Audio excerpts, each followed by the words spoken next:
안녕하세요. 늘 푸른 비뇨기과 최준호 원장입니다. 지난 비뇨기 라이브에서 방광결석을 어떻게 제거하는지 네브릭스 듀오 레이저를 활용한 시술 장면을 보여드렸습니다. 지난번 영상 보니까 결석 제거하는 게 무슨 계란 깨는 듯한 느낌이 들더라고요. 네, 저는 하도 자주 하다 보니까 익숙한데 처음 보시는 분들은 그렇게 생각할 수 있습니다. 원장님, 이분도 방광결석 검사 다시 받으셔야 된다고 했는데 재발하기 쉬운 병인가요? 네, 그렇습니다. 방광결석은 대부분 오랫동안 소변이 방광에 고여 있는 상태에서 발생하게 되고, 이런 상황을 만드는 원인 질환들이 대개 존재합니다.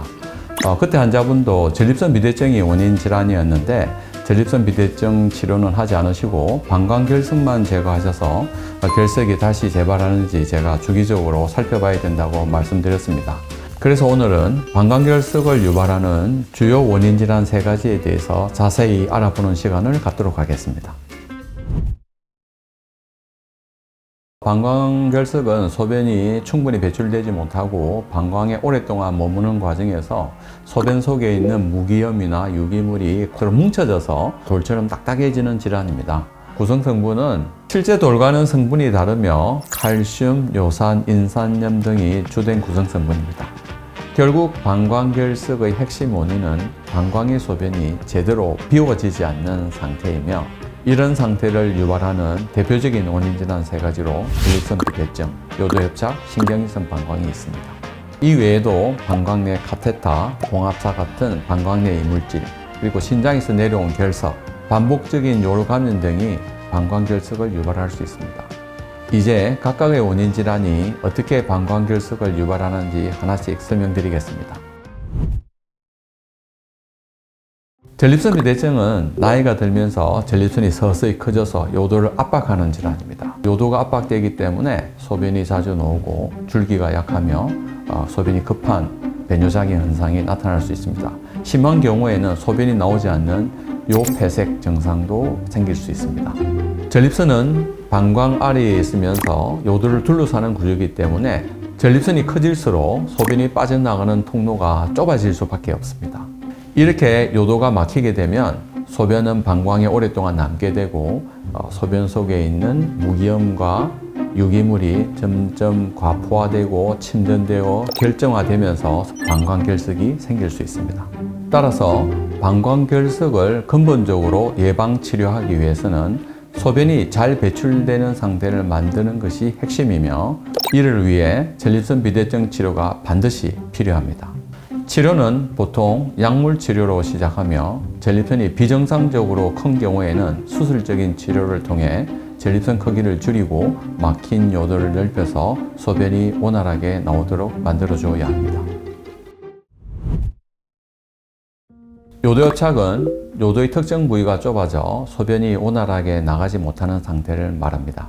가장 흔한 원인은 외상이며 반복적인 요로 감염, 요도 카테터나 요도 내시경 시술 등으로 요도가 손상되어도 요도협착이 발생할 수 있습니다. 요도가 이렇게 좁아지면 소변이 완전히 배출되지 못하고 방광에 소변이 오랫동안 고여 있으면서 소변 속에 무기염과 유기물이 과포화되고 침전되고 결정화되어서 서로 뭉쳐져서 방광결석이 형성될 수 있습니다. 요도협착의 치료는 협착의 위치, 길이, 정도에 따라 달라집니다. 비수술적인 방법에는 요도 확장술이 있습니다. 요도 확장술은 특수한 도구를 사용해서 막힌 요도를 점차 넓혀주는 방법입니다. 외래에서 간단히 시행할 수 있고 마취가 필요 없기 때문에 간편하지만 술기가 부족한 경우 요도에 오히려 손상을 줄 수가 있고, 협착이 심하거나 협착 길이가 긴 경우에는 시술을 할 수가 없습니다. 수술적인 방법에는 요도 성형술과 내시경적 절개술이 있습니다.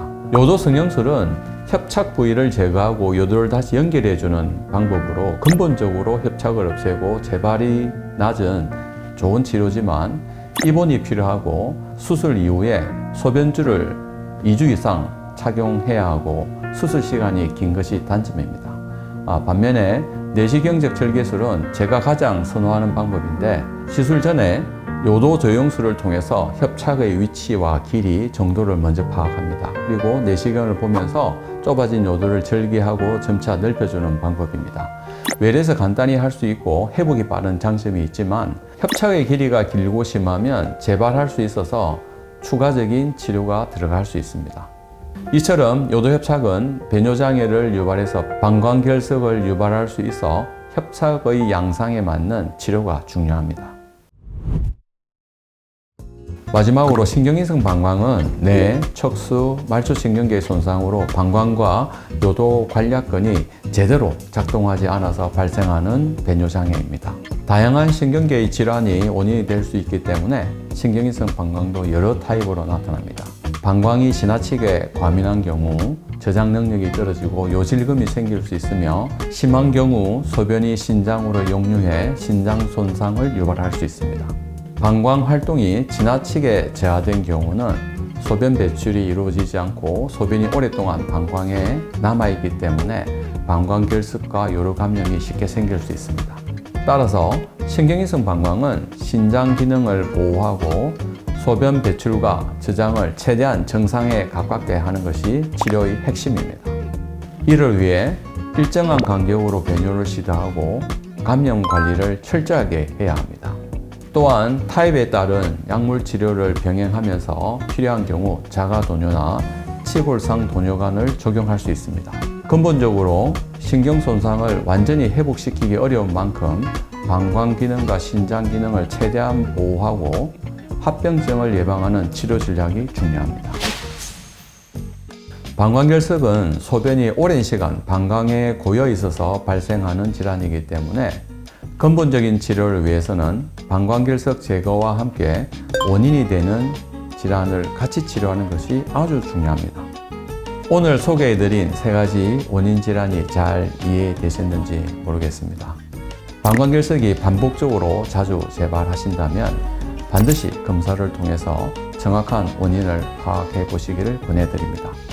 원인을 해결해야 재발을 막을 수 있기 때문입니다. 오늘 내용이 도움이 되셨기를 바라며 다음에는 더 유익한 정보로 찾아뵙겠습니다.